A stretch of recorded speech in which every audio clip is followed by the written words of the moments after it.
تو دانت صاف کرنا مقصود ہے تو آپ برش بھی کر سکتے ہیں.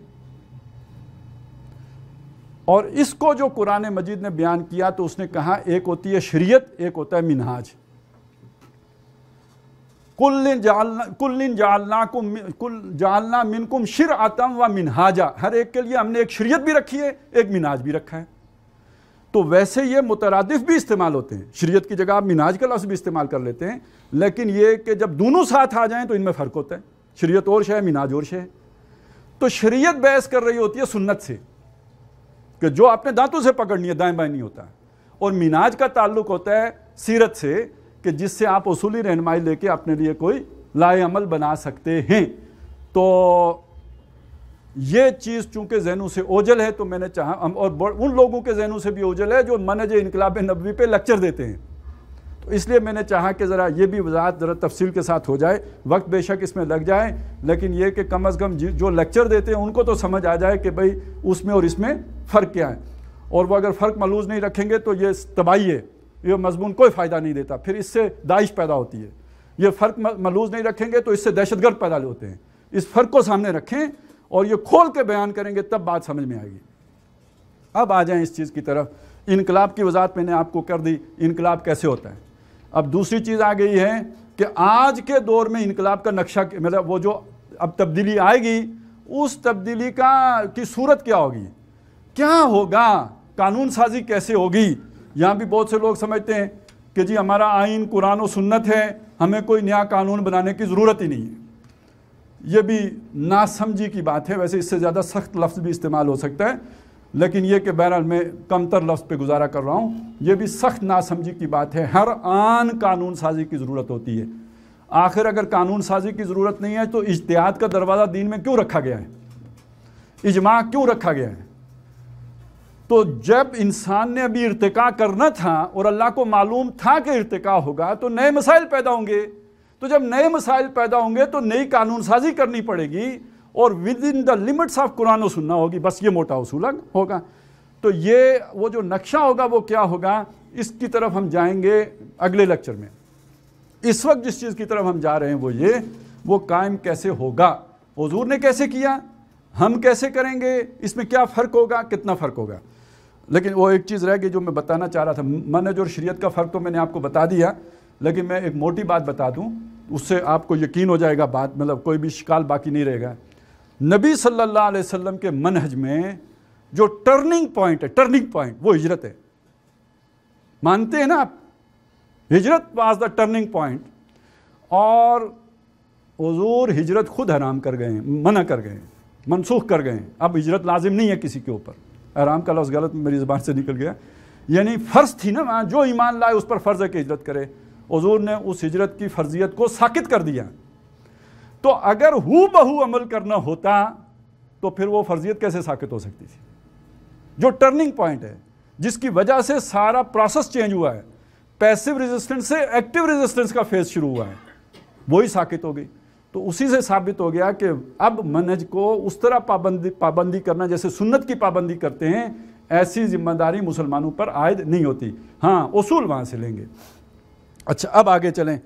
نبی صلی اللہ علیہ وسلم نے پہلے تو توحید کی دعوت دی، میں نے بتایا یہ فرق آ گیا. وہ آج کے دور میں بھی بس ایک فرق پڑ گیا ہے، انسانیت اتنی سمجھدار ہو گئی ہے کہ اب بت پالتی ہی نہیں، بلکہ جو بت پرست بھی ہے نا دنیا میں وہ بھی بتوں کی پوجا نہیں کرتے. یہ انسان کی سمجھ میں اضافہ ہو گیا نا. وہی جیسے بچہ سمجھدار ہو جاتا ہے، اب انسان سمجھدار ہو گیا تو وہ نبیوں کی تعلیمات کے قریب آ گیا یا نہیں آ گیا. اب بتوں کی پوجا سارے سوسائٹی بیوقوفوں کا وہ سمجھتی ہے کام. لہذا انسان یوں سمجھیے کہ تائب ہو چکا ہے بتوں کی پوجا سے. تو یہ بات بالکل ٹھیک ہے، لیکن آج شرک کی نوعیت بدل گئی ہے، نئی قسم کے شرک وجود میں آ گئے ہیں. ان تازہ خداؤں میں بڑا سب سے وطن ہے، ایک شرک یہ ہے. یہ جو معاشی نظام ہے آپ کا یہ بھی شرک پر مبنی ہے، لیکن یہ مولوی صاحب نہیں بتا سکتے، ان کے تصور سے یہ اوپر بات ہے. وہ اس کو گرفت میں لے ہی نہیں سکتے، وہ سمجھ ہی نہیں سکتے کہ یہ شرک ہے. یہ ملکیت کی شرک ہے. یہ جو کہتا ہے میرا مال میری مرضی، میں چاہوں تو سود لوں یا یہ کروں یا ایکسپلائٹ کروں، اور یہ چیز ذرا اوپر کی سطح ہے، یہ بھی شرک ہے. تو آپ اگر انقلاب لانا چاہتے ہیں تو بتانا پڑے گا پاجی اے شرک ہے گی، پھر ڈنڈا پریڈ ہوگی نا. جو کچھ انقلابیوں کے ساتھ ہوگا وہ اس کے بعد ہوگا. آپ کہیں گے میں تسبیح پھیروں گا تو آپ نیک آدمی ہو بڑے, لوگ جلیبی کھلائیں گے,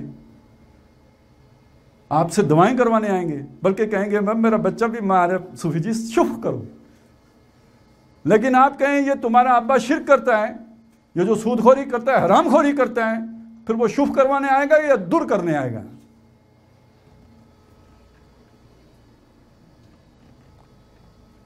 تو آج کے دور کا شرک اور ہے. براہیمی نظر پیدا مگر مشکل سے ہوتی ہے, اب اس سینوں میں چھپ چھپ کے بنا لیتی ہے تصویریں, اب بت ادھر سینے میں رکھے ہوئے ہیں. وَمِنَ النَّاسِ مَن يَتَّخِذُ مِن دُونِ اللَّهِ أَندَادًا يُحِبُّونَهُمْ كَحُبِّ اللَّهِ. یہ اللہ کے ضد, اللہ کے ند, جن پر لوگ جانے قربان کرتے ہیں. بات سمجھ میں آ جائے گی کہ کھولوں؟ پھر کہیں گے خرابی ہو گئی. آج دنیا میں شہید کس کو کہتے ہیں؟ وطن پر جان دینے والا. محب اللہ نہیں, محب وطن. یہ شرک کتنوں کو معلوم ہے؟ تو آج کے دور میں شیطان نیا جامہ پہنا کے شرک کو لے آیا ہے, یہ سمجھنا ہوگا. اور ان میں سب سے جو بدترین شرک ہے, بدترین, چونکہ ریاست کا جبر بہت زیادہ ہو گیا. میں نے بتایا نا ریاست کی عملداری کتنی ہو گئی ہے. تو بدترین شرک جو ہے, جو کبھی فرعون کے دور میں بھی اتنا بدترین نہیں تھا, نمرود کے دور میں اتنا بدترین نہیں تھا, کیونکہ اس کے وسائل اتنے نہیں تھے, اس کا ہاتھ اتنا لمبا نہیں تھا, وہ اتنا طاقتور نہیں تھا جتنی آج کی ریاست طاقتور ہے. وہ غیر اللہ کا قانون بنانے کا اختیار ہے, اور پوری دنیا میں یہی ہے. پہلے کہیں کوئی گناہ ہوتا تھا سدوم اور عمورہ کی بستیوں میں ہو رہا ہے نا. مصر میں کوئی فرعون بیٹھا ہے, الیس لی ملک مصر. آج پوری دنیا کا سکہ رائج الوقت وہ سلطانی جمہور ہے, یعنی نمرودیت ہے, یعنی فرعونیت ہے, یعنی اللہ سے بغاوت ہے. اور میرا آپ کا ایمان صحیح و سالم ہے. وَمَن يَكْفُرْ بِالطَّاغُوتِ وَيُؤْمِن بِاللَّهِ, یہ صحابہ کے لیے آیت اتری تھی. ہمارے لیے تو جلیبیاں اتری ہیں. یہودیوں کے لیے من و سلوہ اترا, ہمارے لیے یہ نعمتیں اتری ہیں. IMF اور ورلڈ بینک. محنتیں وہ کریں, کھائیں ہم بےغیرت بن کر,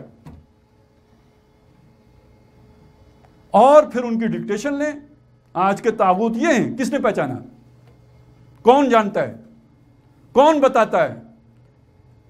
اور انقلاب کے نام پر اپنی توندیں بڑھانے والے بھی نہیں بتاتے. خیر وہ تو افورڈ بھی نہیں کر سکتے. زندگی تو ساری گزاری ہے انہی بتوں کی پرورش میں, عمر تو ساری کٹی عشق بتا میں مومن. اب آخری وقت میں وہ تو خیر وہ کیا ہے, وقت پیری گرگ ظالم می شود پرہیزگار. وہ ساری زندگی جو شیطانی کرتا رہتا ہے نا, وہ بھی بڈھا ہو کے اب اسے قبر نظر آتی ہے, ڈپریشن سے بچنے کے لیے پرہیزگار ہو جاتے ہیں. وہ پھر اپنے کلب بنا لیتے ہیں, نام اس کا جو مرضی رکھ لیں. تو بہرحال وہ انقلاب شنقلاب کی بات نہیں ہوتی. یہ رولا ان تلوں سے تیل نکال کے نہیں ڈالا جا سکتا, یہ کوئی اور لوگ درکار ہوتے ہیں.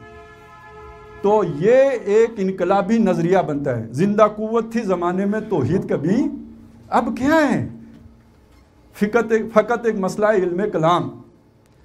تو آج جو توحید بچی ہوئی ہے اور کہتے ہیں میں موحد ہوں, میں توحید پرست ہوں, باقی سارے مشرک ہیں, ان کی توحید بھی بس مسجد کی توحید ہے, بسم اللہ شریف کے گنبد کے اندر کی توحید ہے, معاشرے کو بدلنے والی توحید نہیں ہے. یہ انقلابی توحید ہے جو میں نے آپ کو بتائی. یعنی اگر آپ نے انقلاب برپا کرنا ہے تو توحید کے ان تین پہلوؤں کو نمایاں کرنا ہوگا کہ توحید پر مبنی سیاسی نظام کیا ہوگا, توحید پر مبنی سماجی نظام کیا ہوگا, توحید پر مبنی معاشی نظام کیا ہوگا. تب توحید ہے, تب انقلاب ہے, تب آپ کی دعوت انقلابی ہے. فرائض دینی کا جامع تصور, تو فرائض دینی کا جامع تصور انقلابی نظریہ نہیں ہے, یہ آپ کا فرائض دینی کا جامع تصور ہے, یہ کانسیپٹ آف ڈیوٹیز ہے آپ کا. انقلابی نظریہ وہ تب بنے گا جب آپ آج کا سماجی معاشی سیاسی نظام کا نقشہ پیش کریں گے دنیا کے سامنے. یہ انقلابی فکر کہلائے گی, یہ انقلابی سوچ کہلائے گی. اور یہ وہ چیز تھی جسے لوگوں نے کھایا ہے محمد رسول اللہ کی سنت سے. اتنا تو بتایا قولوا لا الہ الا اللہ تفلحوا, کہو لا الہ الا اللہ فلاح پا جاؤ. آگے نہیں بتایا کہ حضور نے ساتھ یہ بھی بتایا تملک العرب والعجم، عرب اور عجم کے بادشاہ بن جاؤ، وہ پورا نظام تمہارے جو ہے وہ دسترس میں آ جائے۔ اور یہ مکے میں بتا دیا میں تمہارے ہاتھوں میں کیسر و کسرا کے کنگن دیکھتا ہوں۔ یہ اقامت دین کی آیت مکے میں اتری، وَرَبَّكَ فَكَبِّرْ، یہ بالکل ابتدا میں اتری۔ تو یہ کھا گئے۔ یہ یہودی ایک کام کرتے تھے کہ تورات کے حصے بکھرے کر کے ورق کر کے کچھ دکھاتے تھے، کچھ چھپا لیتے تھے۔ تو ہم ورق تو نہیں کر سکتے، وہ اللہ نے اپنی کتاب کو محفوظ رکھا ہے، لیکن ہم نے تشریعات بدل دی۔ تکبیر کا مطلب اللہ اکبر کر دیا، عبادت کا مطلب صرف نماز روزہ کر دیا، اقامت کا مطلب کوئی تھوڑا بہت آپ نے نماز کی دعوت دے دی تو اقامت دین کر دیا، اللہ اللہ خیر صلاح، کہانی ختم، چھٹی، تعبیرات بدل دی۔ یہ سارے اب ان جو بھی دینی اصطلاحات ہیں ان کو ایک نئی تعبیر دینی ہوگی جو قرآن و سنت کے بھی مطابق ہو، محمد الرسول اللہ صلی اللہ علیہ وسلم کے دور سے مطابقت رکھنے والی ہو۔ یہ تب آپ کا انقلابی نظریہ بنے گا۔ اب سنیے اگلی بات، اس نظریے کو ماننے والوں کی تنظیم سازی کرنی ہے۔ یہ جو تنظیمیں تو معاشرے میں پہلے بھی موجود ہیں، اور یہ عبدالستار عیدی صاحب ہیں، کتنی اچھی تنظیم ہے، ان کا کام ہے جو بھی یہ الخدمت ہے، اور یہ جناب آپ کا شوکت خانم ہاسپٹل ہے، یہ اور کتنے فلاحی ادارے ہیں، یہ جناب بڑی اچھی مذہبی جماعت ہے، اس کی جو ہے وہ کاروائیاں ہیں اور کارگزاریاں ہیں، یہ ہماری سیاسی جماعتیں ہیں دینی، یہ تنظیمیں ہی ہیں نا۔ تو جب آپ کہتے ہیں کہ نہ یہ کوئی مذہبی فرقہ ہے، نہ یہ کوئی معروف معنی میں سیاسی جماعت ہے، بلکہ ایک اسلامی انقلابی جماعت ہے، تو اس کا مطلب کیا ہوتا ہے؟ انقلابی جماعت کون سی ہوتی ہے؟ یہ بڈھوں کا کلب تو نہیں ہوتا، یہ ریٹائرڈ ملازمین کا کلب تو نہیں ہوتا کہ ادھر اور کوئی کم نہیں رہا، دنیا کے بعد اب جو ہے نا وہ آخری بونس پہ زندگی بسر کر رہا ہے، تو چلیں آئیں ہم مل کے بیٹھا کریں گے، دن بھر وتواصوا بالحق وتواصوا بالصبر آپس میں بیٹھ کے کریں گے، اور یہ انقلابی جماعت ہے۔ اس عمر میں تو ویسے بھی بندہ مجلس کو ترس جاتا ہے، بچے بھی منہ لگانے کو تیار نہیں ہوتے۔ تو بات سمجھ لیجئے، انقلابی جماعت تب بنتی ہے جنہوں نے نمبر ایک یہ جو نظریہ جو میں نے آپ کے سامنے رکھا اس کے ساتھ اپنی گہری وابستگی ظاہر کر دی ہو۔ اگر وہ کسی جگہ پہ نوکری کرتے ہیں اور یہ سمجھتے ہیں کہ یہ اس نظریے سے مطابقت نہیں رکھتا، تو نظم کے حکم کے تابع نہیں، اپنی اس کمٹمنٹ جو ان کا نظریے کے ساتھ ہے، اس نظریے کے ساتھ جو ان کی محبت ہے، جو اللہ کے ساتھ ان کی محبت ہے، اس کی بنیاد پر وہ اس غیر اللہ کے جو بھی سپورٹ کرنے والی شے ہے، ادارہ ہیں، اس سے علیحدہ ہو جائیں، لا تعلق ہو جائیں۔ تعلق مع اللہ، تعلق مع اللہ کسی سے لا تعلقی کا بھی تو تقاضا کرتا ہے نا۔ ادھر آپ شیطان کی خدمت میں لگے ہوں اور اس کے نظام میں کل پرزے کی طرح جتے ہوں، ادھر تعلق مع اللہ، یہ جھوٹ ہے، یہ فراڈ ہے، یہ دھوکہ ہے، یہ ڈسپشن ہے۔ تو یہاں عہدے ان کو ملیں، ترقی آگے وہ جائیں، لیڈنگ پوزیشن پہ وہ آئیں جو بڑی قربانی دے کے آئے ہوں، جنہوں نے بڑی سے بڑی جاب کو لات ماری ہو، پتہ چلا یہ ہیں اس کے ساتھ مضبوط جڑے ہوئے، یہ تعلق مع اللہ ہے۔ تعلق مع اللہ ہوتا کیا بھائی؟ ان صلاتی و نسکی و محیای و مماتی للہ رب العالمین۔ تعلق مع اللہ کیا ہوتا ہے؟ ابراہیم علیہ السلام کا تھا یا نہیں؟ یہ وہ ہے نا جو آگ میں چھلانگ لگا رہے ہیں، یہ وہ ہے جو قوم قبیلہ تعلق برادری سارا چھوڑ رہے ہیں، یہ وہ ہے جو اپنے بچے کے گلے پہ چھری پھیر رہے ہیں۔ یہ تعلق مع اللہ ہے کہ آپ تسبیح پکڑ کے اللہ اللہ اللہ اللہ اللہ اللہ اللہ کرتے رہیں، یہ تعلق مع اللہ ہے۔ اور ادھر طاغوت کی خدمت کرتے رہیں، ان سے ٹھیکے لے لے کے اپنی تجوریاں بڑھاتے رہیں، یہ تعلق مع اللہ ہے۔ اس کو تعلق مع اللہ کہتے ہیں، اور اسی کا اللہ نے ذکر بھی کیا ہے، وَإِذِ ابْتَلَىٰ إِبْرَاهِيمَ رَبُّهُ بِكَلِمَاتٍ فَأَتَمَّهُنَّ قَالَ إِنِّي جَاعِلُكَ لِلنَّاسِ إِمَامًا۔ امام بننا چاہتے ہو، ان امتحانوں میں سرخرو ہو، اپنا سب کچھ نچھاور کرو، جان مال ہر شے لگاؤ اللہ کی راہ میں، یہ اس سے پتہ چلے گا کہ آپ کا اللہ سے تعلق مضبوط ہے۔ نہیں تو کہانیاں ہیں، دھوکے باز ہو، فراڈی ہو۔ دنیا کی زندگی میں خوبصورت باتیں منافقین بھی کر لیا کرتے تھے، وَمِنَ النَّاسِ مَن يُعْجِبُكَ قَوْلُهُ فِي الْحَيَاةِ الدُّنْيَا وَيُشْهِدُ اللَّهَ عَلَىٰ مَا فِي قَلْبِهِ۔ قسمیں کھا کے کہتا ہے بڑا مخلص ہوں، لیکن اللہ جانتا ہے اِذَا تَوَلَّىٰ سَعَىٰ فِي الْأَرْضِ لِيُفْسِدَ فِيهَا وَيُهْلِكُ الْحَرْثَ وَالنَّسْلَ۔ جو اللہ کو معلوم ہے تو اس طرح کی لچھے دار باتیں، وَمِنَ النَّاسِ مَن يَقُولُ رَبَّ آمَنَّا بِاللَّهِ وَبِالْيَوْمِ الْآخِرِ وَمَا هُمْ بِمُؤْمِنِينَ، دعوے اور باتیں ہیں، واقعی تم وہ قربانیاں دینے والے بن جاؤ یہ ایک علیحدہ بات ہے۔ تو آپ نے چھانٹ کر ان لوگوں کو یعنی لے کے اوپر آنا ہوگا جو در حقیقت وہ قربانیاں دے رہے ہوں، کہ جو مطلوب ہیں، ان امتحانات میں سرخرو ہو رہے ہوں، جن کا جینا مرنا اللہ کے لیے ہو گیا ہو۔ ہم تو جیتے ہیں کہ دنیا میں تیرا نام رہے، کہیں ممکن ہے کہ ساقی نہ رہے جام رہے۔ داڑھی کی لمبائی چھوٹائی وہ ایک علیحدہ مسئلہ ہے، پاؤنچوں کی اونچائی نیچائی علیحدہ مسئلہ ہے، اشراق پڑتا ہے یا نہیں پڑتا یہ ایک علیحدہ مسئلہ ہے، تہجد گزار ہے یا نہیں ہے یہ دوسرا مسئلہ ہے۔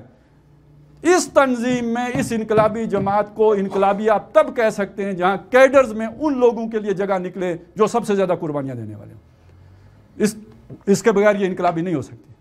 اور وہ نظریہ کون سا وہ میں پہلے آپ کو بتا چکا، وہ اگر مستحضرین ہو ان سے پوچھا جائے بھئی ہمارا انقلابی نظریہ کیا ہے، تو وہ کہیں توحید عملی، وہ کہیں کہ جناب فرائض دینی کا جامع تصور، تو خاک قربانیاں دیں گے۔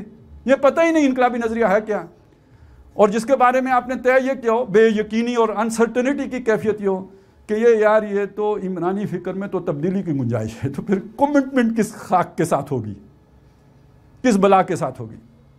وہ تو ساری بات یہ ہے ہمارا نظام، یہ ہے ہم لے کے آئیں گے۔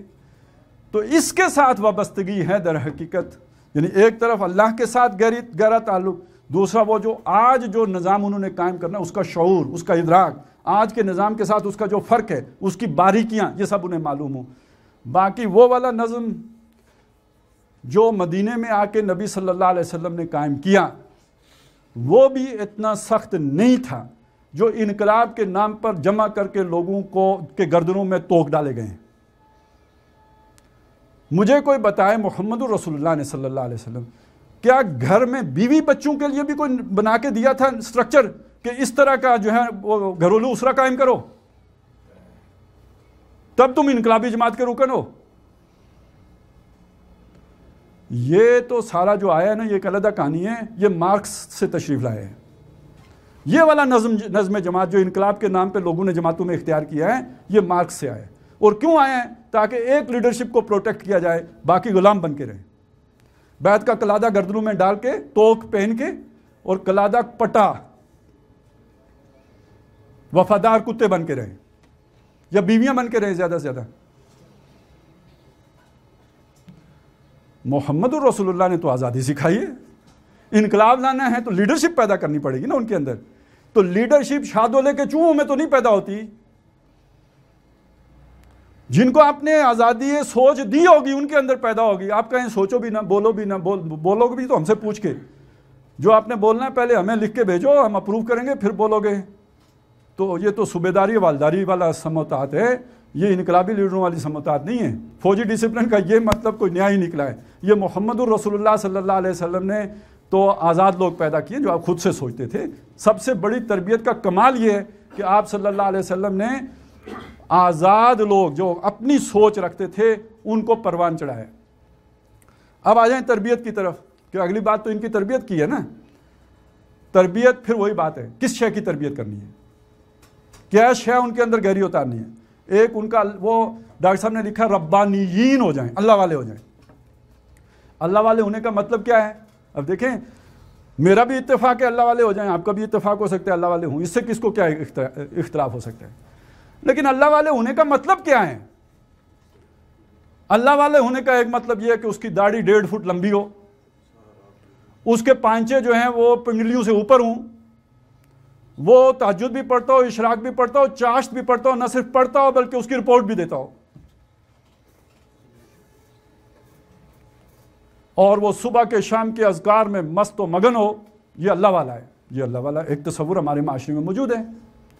اور اللہ والے کا ایک تصور یہ ہے کہ فرائض کی تو پابندی کرتا ہے، اس سے زیادہ یہ والی چیزیں اس میں اتنی زیادہ نمایاں نہیں ہیں، دکھنے میں اللہ والا نہیں دکھتا، جو ہمارے تصورات ہیں ان میں اللہ والا نہیں دکھتا، لیکن اللہ کی غیرت اس کے اندر اتنی ہے کہ یہ اللہ کے لیے اپنی نوکری چھوڑ سکتا ہے، یہ اللہ کے لیے اپنا آرام تج سکتا ہے، یہ اللہ کی خاطر ہر قربانی دے سکتا ہے، جان سے گزر سکتا ہے، کاروبار کی تباہی گوارا کر سکتا ہے۔ آپ اپنے دل پہ ہاتھ رکھ کے بتائیے بڑا اللہ والا کون ہے؟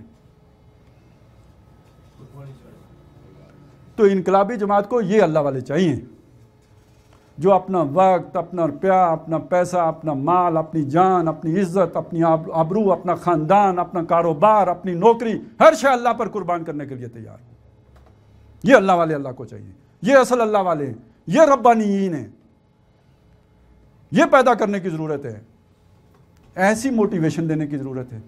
اب ظاہر ہے یہ وہ جو ہے نا پٹھو جنہوں نے لادے ان کو تو میں تو یہ شے نہیں پیدا ہو سکتی، یہ تو سوچ سمجھو، اپنی سوچ سے اللہ تک پہنچا ہوگا، یہ باہر سے تو نہیں ٹھونسی جا سکتی، یہ اندر سے پیدا ہوگی۔ اور جب بھی آپ تربیت دیتے ہیں نا، یہ سم و طاعت کی تربیت کی بھی ضرورت ہے نا۔ ہاں وہ ڈاکٹر صاحب کہا کرتے تھے ہم بھی تسلیم کی خو ڈالیں گے، بے نیازی تیری عادت ہی صحیح، ہم بھی تسلیم کی خو ڈالیں گے۔ تسلیم کی خو چاہیے، لیکن یہ تسلیم کی خو عوام میں تو ویسے ہی ہوتی ہے، کسی فرعون کو تسلیم کی خو ڈلوانے کی ضرورت نہیں ہوتی، عوام ویسے ہی تسلیم کی خو لے کے پیدا ہوتی ہے۔ آج ہم پاکستانیوں کو کسی نے تسلیم کی خو نہیں بنائی نا، بتائی، مہنگائی ہو رہی ہے، تسلیم کی خو ڈالی ہوئی ہے نا ہم نے۔ لوگ ہماری مثال دیتے ہیں کہ چھتر لگتے ہیں تو کہتے ہیں چھتر، یہ نہیں کہتے چھتر کم کر دو، یہ کہتے ہیں چھتر لگانے والوں کی تعداد بڑھا دو، وقت زیادہ لگ جاتا ہے۔ تو عوام تو ہوتی ہی ذہنی غلام ہے۔ انقلابی لوگ عوام نہیں ہوتے، یہ باغی ہوتے ہیں۔ باغیوں سے کہا گیا ہے کہ تسلیم کی خو ڈالو، تو ظاہر ہے اگر آپ نے بغاوت ختم کر دی، ان کے اندر سے بیج ہی نکال دیا تو وہ عوام ہو گئے، وہ پولیو کے قطرے پیے عوام ہو گئے۔ ان کے اندر بغاوت کے جراثیم ہیں تو اب وہ انقلابی ہیں، تو وہ جراثیم بھی برقرار رکھنے ہیں اور تسلیم کی خو بھی ڈالنی ہے۔ تو اب یہ دو طریقے ہوتے ہیں تربیت کے۔ ایک طریقہ ہوتا ہے جس میں ہم کہتے ہیں کہ بھائی بندے کا بیہیویئر چینج کرنا ہے، ایک طریقہ ہوتا ہے جس میں ہم کہتے ہیں اس کا ایٹیچیوڈ بدلنا ہے۔ بیہیویئر بدلنے کے لیے مشق کی اور ریاضت کی ضرورت ہوتی ہے۔ یہ صبح سے شام تک ایڑیاں مارتا رہے نا زور سے زمین پہ، تو مطلب آہستہ آہستہ تسلیم کی خو بھی آ جائے گی۔ آپ عادت بنا دیں وہ شے اس کی، یہ بیہیویئر بدل دے گی، وہ عادت بیہیویئر بدل دے گی، اور اس سے اس کا ایٹیچیوڈ بھی آہستہ آہستہ بدل جائے گا۔ لیکن یہ ایک مقلد ذہنیت تیار ہوگی، لیڈرشپ نہیں تیار ہوگی، اس سے ایک فالوور تیار ہوگا جسے حکم ملے گا تو چلے گا، جسے right turn, left turn, about turn, you turn, وہ خود سوچ کے کوئی ڈیسیژن لے، نیور۔ آپ نے لیڈر تیار کرنے ہیں تو آپ کو ایٹیچیوڈ بدلنا پڑے گا۔ اب ایٹیچیوڈ بدلنے کے لیے آپ کو انٹیلیکٹ پہ جا کے ہٹ کرنا ہوگا، عادت نہیں، آپ نے اس کی سوچ بدلنی ہوگی۔ آپ نے اس کے اندر سے بغاوت کے جراثیم نہیں ختم کیے، آپ نے اس کے اندر اوبیڈینس کی اہمیت اجاگر کی ہے۔ لیکن دونوں میں پتہ ہے فرق کیا ہے؟ وہ اندھا بہرا مقلد ہے، وہ کسی بات پہ چون چرا نہیں کرے گا، وہ پیر صاحب کا وہ مرید ہے کہ بیوی مانگیں تو دے دے گا، اور یہ سوچ سمجھ کے چلے گا، یہ کہے گا ہم آپ کی اطاعت کریں گے خلیفہ محترم، لیکن آپ نے اگر کوئی دائیں بائیں ہونے کی کوشش کی تو آپ کو سیدھا بھی کریں گے۔ اور سیدھا کیسے؟ اس سے سیدھا، تلوار دکھا کے کہا اس سے سیدھا کریں گے۔ یہ پیر صاحب کا مرید اور حضرت ابو بکر کا مرید ایک جیسے ہیں؟ یہ ابو بکر کا مرید انقلابی مرید ہے، اور یہ آمنا و صدقنا والا مرید یہ فوجی مرید ہے۔ فرق سمجھ میں آیا؟ آج انقلاب کے نام پر اپنی چورن بیچنے والے کون سے مرید تیار کر رہے ہیں؟ تو جو انقلابی جماعت ہوگی وہ لوگوں کے ذہنوں پر قدغنے نہیں لگائے گی، پیرے نہیں بٹھائے گی، ان کے ہونٹوں کو سیے گی نہیں، بلکہ یہ کہ انہیں بولنے کی آزادی دے گی، بلکہ انہیں سوچنے کی آزادی دے گی، بلکہ ان کے لیے یعنی جسے کہتے ہیں ان کی سوچ کو اجاگر کرنے والے خیالات انہیں دے گی، برین سٹارمنگ کرے گی، سوچ کی عادت ان کے اندر ڈالے گی، انہیں خود اپنے پاؤں پر کھڑے ہونے کے قابل بنائے گی، انہیں لیڈر بنائے گی، وہ اپنے علاقے کے لیڈر بنیں اور بالآخر اس لیڈرشپ کی ٹاپ پہ آئیں۔ وہ تو یہ ان کی ساری صلاحیتوں کو اجاگر کرنے کی کوشش کرے گی۔ یہ تنظیم، یہ تربیت درکار ہے۔ جب تک یہ ٹیم، ایسے کارکنوں کی ٹیم ایک معتدب تعداد میں نہیں بن جاتی، جو اس ریاست کے سامنے کھڑے ہو سکیں، اور ریاست کے سامنے بندوقیں اٹھا کے نہیں کھڑا ہونا. وہ میں پہلے بتا چکا ہوں، معاشرہ بدل چکا ہے. بندوقوں سے اب آپ کو کامیابی نہیں ملنے والی. اور جنہوں نے ٹرائی ماری ہے وہ دیکھ لیں. ہم تو پہلے کہتے تھے نہیں ہو سکتا، جنہوں نے نہیں مانا تو دیکھ لیں. تو اب تو سمجھ آ جانی چاہیے نا، بندوقوں سے یہ ہونے والا کام نہیں ہے. اور ہونے والا کیسے؟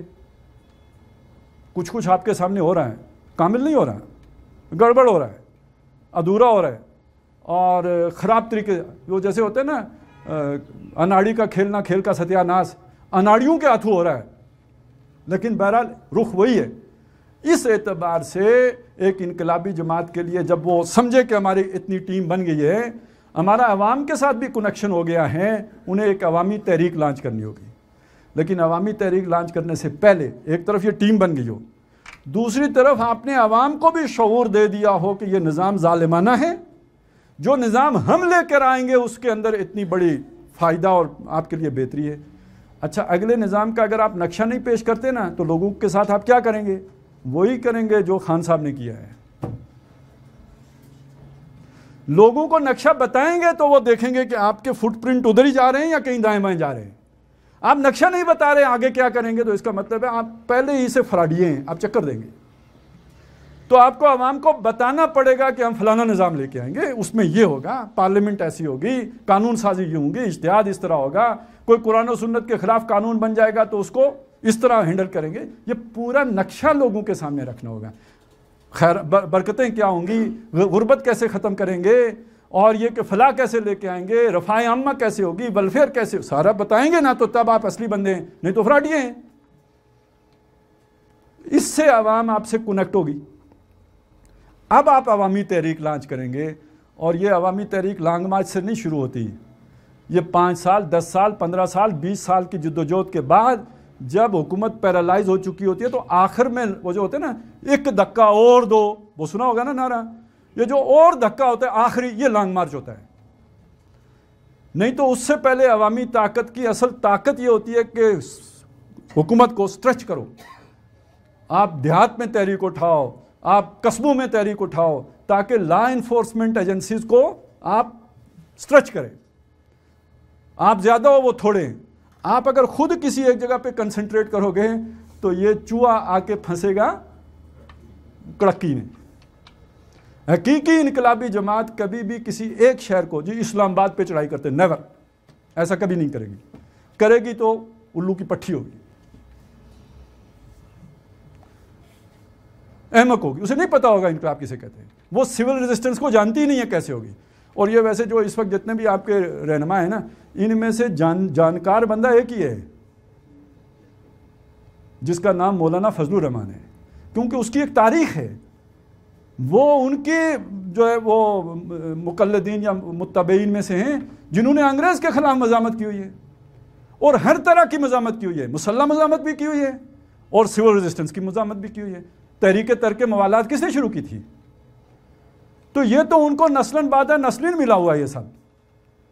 باقی تو کوئی سرمایہ دار ہیں تو کوئی وڈیرے ہیں، ان کو کیا پتہ یہ کیا ہوتا ہے، اسی لیے مولانا اوپر گئے. تو یہ انقلابی جماعت اگر عوامی ذریعے سے انقلاب لانا چاہتی ہے کہ مسلح جدوجہد آج کے دور میں ممکن نہیں، تو اسے سول ریزسٹنس کے سارے ڈائنامک سمجھنے ہوں گے. عوام کو کیسے موبلائز کرنا ہے انہیں. پھر اچھا، عوام تو ایک بہت بڑی، یہ شیر کو پنجرے سے نکالنے والی بات ہے، بوتل کو جن سے نکالنے والی بات ہے. عوام جب سڑکوں پہ آ جاتی ہے تو عوام کا بیہیویئر جلاؤ، گھراؤ، ٹکراؤ، مارو، مرو، یہ ہو جاتا ہے. یہ جو موب کا بیہیویئر ہوتا ہے یہ بالکل ایک مختلف، یہ تو وحشی جنات ہوتے ہیں. ان کو لا انفورسمنٹ ایجنسیز نہیں کنٹرول کر سکتی. تو اس سے اندازہ لگائیں کہ پہلی بنیادی شرط سول ریزسٹنس کی تحریک کی کامیابی کی یہ ہے کہ آپ توڑ پھوڑ نہ کرو. اس عوام کو کنٹرول رکھنے کے لیے یہ جماعت چاہیے. اب آپ سوچیں، آپ نے وہ مقلدین کی جماعت تیار کر دی ہے تو ان کو کون کنٹرول کرے گا؟ وہ کہیں گے ہم کہ جناب وہ فلانے اسرے کے فلانے محلے میں لوگوں نے تھانہ جلا دیا ہے، ناظم اعلیٰ صاحب کو لکھو، اب کیا کریں؟ تو ناظم اعلیٰ صاحب پھر مرکزی اسرے کی میٹنگ بلائیں گے، پھر اس میں مشورہ ہوگا، اور اس میں اس وقت تک 10 تھانے اور جل چکے ہوں گے. شاباشی. یہ تو آپ نے مقامی لیڈرشپ تیار کرنی ہوگی جو آن دا اسپاٹ فیصلہ کر سکیں، اسٹریٹجی بنا سکیں، ہینڈل کر سکیں اس طرح کی سچویشن کو. اور لیکن پاجی تسی یہ کام کرنا ہی نہیں، جو مرضی کرو. لیکن جس نے کرنا ہے اسے معلوم ہونا چاہیے کہ اگر میں لوگوں کو لیڈر نہیں بناؤں گا تو اپنے پاؤں پہ کلاڑی ماروں گا. افورڈ ہی نہیں کر سکتی انقلابی جماعت کے کسی کی صلاحیتوں کو کچلے یا انہیں دبائے. یہ اس کی مجبوری ہے کہ انہیں اجاگر کرے، انہیں نشو و نما دے، انہیں پروان چڑھائے، انہیں پالش کرے، انہیں آگے بڑھائے، انہیں لیڈر بنائے. تب تو یہ کامیاب ہوگی. نہیں تو تحریک چلے گی اور یہ سارے مقلدین پکڑے جائیں گے. وہ 2 لاکھ بندہ پھڑنا کیڑا مشکل کام ہے؟ جیلیں بھر جائیں گی 2 لاکھ لوگوں سے. اور جب یہ ایسی بات ہوگی، انقلاب کا خطرہ ہوگا، تو وہ سارے چوروں ڈاک جو جیلوں میں بھرے ہیں سب کو چھوڑ دیں گے اور کہیں گے ان مولویوں کو پھڑو اندر. تو ویسے 2 لاکھ آدمی کو ہیلی کاپٹر میں جا کے بحیرہ عرب میں غرق کر کے آ جاؤ تو کیا تبدیلی آئے گی؟ کون امریکہ اس پہ بولے گا؟ کوئی نہیں بولے گا. تو اس سے یعنی اور پھر یہ کہ وہ خود فیصلہ ہی نہ کر سکیں، ان کو پکڑ. اچھا پھر آخر گردن کس کی پھنسے گی؟ وہ اس لیڈر کی پھنسے گی جس نے ان کو باہر لایا ہے. وہ فضل اللہ بنے گا، وہ مولوی عبدالعزیز بنے گا. اور جب وہ بن جائے گا تو پھر اسے سمجھ آئے گی کہ اوہو میرے ساتھ اگر ابو بکر اور عمر ہوتے تو یہ اشر نہ ہوتا. تو ابو بکر اور عمر تم نے نہیں بننے دیے نا. تو یہ اپنی پکائی ہوئی کھیر تھی جس میں ڈوب کے مرے گا. تو اگر آپ اپنے ساتھ مخلص ہو، انقلاب کے ساتھ مخلص ہو، تو پھر لوگوں کی جوہر کو پروان چڑھانا ہوگا. تو بہرحال یہ ایک چھوٹا سا نقشہ تھا، میں نے پورے اس پس منظر میں آپ کے سامنے رکھنے کی کوشش کی ہے. اصل منہج پہ میں نے ذرا اتنی تفصیل سے بات نہیں کی، لیکن اس کا منظر اور پس منظر آپ کے سامنے زیادہ اجاگر کرنے کی کوشش کی، اس لیے کہ میرا خیال یہ ہے کہ لوگوں کو وہ چیزیں تو معلوم ہیں، اکثر و بیشتر کو معلوم ہے، یہ کنیکشن نہیں ہے. یہ چیزیں لوگوں کی مسنگ ہیں، جس کی وجہ سے وہ پھر ان کی گاڑی ناکنگ کرتی ہے اور صحیح چھکائی نہیں کرتی چڑھائی پہ. تو اس لیے میں نے چاہا کہ یہ چیزیں واضح ہو جائے، ذرا ٹیوننگ ہو جائے، فائن ٹیوننگ کی ہے. تو اللہ تعالیٰ ہمیں ان چیزوں کا فہم دے، نہ صرف فہم دے بلکہ ان کا مبلغ بنائے، ان کی بمبارمنٹ کرنے والا بنائے. یہ ہم اتنے زور سے معاشرے میں یہ چیزیں لے کے جائیں کہ جن لوگوں کو مغالطے میں ڈالا گیا ان کی سمجھ میں آ جائے. اللہ اس کی ہمیں توفیق دے. اقول قولی ھذا واستغفر اللہ لی ولکم ولسائر المسلمین والمسلمات.